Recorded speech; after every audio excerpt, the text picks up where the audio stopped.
अस्सलाम वालेकुम फ्रेंड्स। जो लोग हज पे नहीं गए वो ज़ुल्हज्जा के 10 दिनों को कैसे गुजारें? अल्लाह से ताल्लुक़ का इजहार हम इबादत की सूरत में करते हैं। जितनी भी इबादत हैं अगर हकीकत के लिहाज से देखा जाए तो इनमें परस्तिश है, अतात है, अल्लाह के सामने खुद को पेश कर देना है। तो इबादत का बेहतरीन इजहार नमाज है। अतात रोज़े में आखिरी दर्जे में नुमाया होती है और अल्लाह के लिए अपने आप को, अपने जान माल को नज़र कर देना, वक्फ़ कर देना। ये नज़र की बातें ज़िंदगी में चंद ही मौक़ों पर होती हैं क्योंकि इनके मौके ही चंद होते हैं। इबादत तो हम हर वक्त कर सकते हैं। अतात की तालीम भी शब व रोज़ दी जाती है। इससे भी बड़ी इबादत हज है। हज के लिए मक्का जाना पड़ता है। हज के जितने मनासिक हैं उनको अल्लाह शायर कहता है।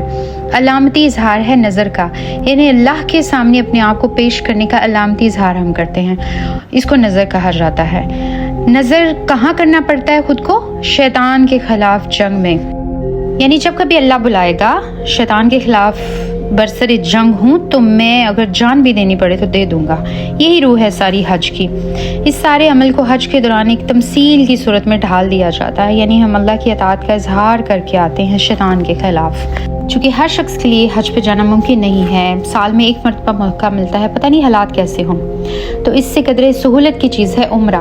उम्रा 5 दिन की इबादत नहीं रही बल्कि 1-1.5 घंटे में हो जाती है। इसके लिए दिन भी मुकर्रर नहीं, जब सहूलत हो आप कराएं। उम्रा हज की कंडेंस इबादत है।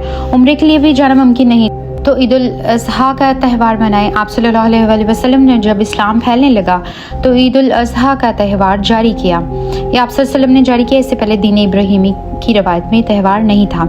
ईद क्या है? ये दरअसल वही नज़र की इबादत है जो हम उम्रे से भी कम तर वक्त में करते हैं। जो हज पे न जा सका उम्रे पे चला जाए, और जो उम्रे के लिए भी ना जा सके तो ईद उल अज़हा का त्यौहार मनाकर कुर्बानी कर ले।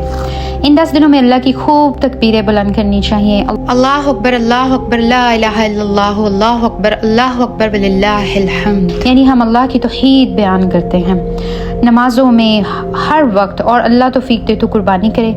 हर कोई कुर्बानी नहीं कर सकता और कुर्बानी फ़र्ज भी नहीं है, इसलिए अल्लाह ने तरगीब दी है कि जो हज पे ना जा सके, उम्रा ना कर सके तो कम अज़ कम नज़र की इबादत घर बैठे ज़रूर करे। इसमें हम 10 दिन नाखून नहीं काटते, बाल नहीं काटते, जैसे एहराम में ये काम नहीं करते। और ये 10 दिन अहद करते हैं कि हमने खुद को नज़र के लिए पेश किया। फिर हम जानवर की कुर्बानी करते हैं तो इस इबादत का एहतताम हो जाता है। आप सल्लल्लाहु अलैहि वसल्लम से एक सहाबी ने पूछा, मैं तो इस कदर मस्कीन हूँ कि जानवर कुर्बानी ही नहीं कर सका, तो क्या मैं इस नज़र की इबादत से भी महरूम रह जाऊँगा?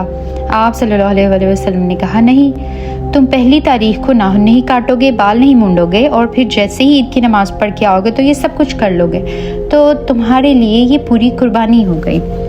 तो इस तरह 4 सूरतों में इस पूरी इबादत को अल्लाह ने तकसीम कर दिया है लोगों के हालात के लिहाज से। इन 10 दिनों में सबसे बड़ी इबादत तकबीरात बुलंद करना है। नाखून और बाल ना काट के गोया नज़र के लिए हम खुद को पेश करते हैं। जैसे ही नज़र पूरी होती है ईद की नमाज के बाद बाल और नाखून काट लेते हैं। अल्लाह ताला हमें इस इबादत को दिल से करने की तौफीक अता फरमाए। आमीन।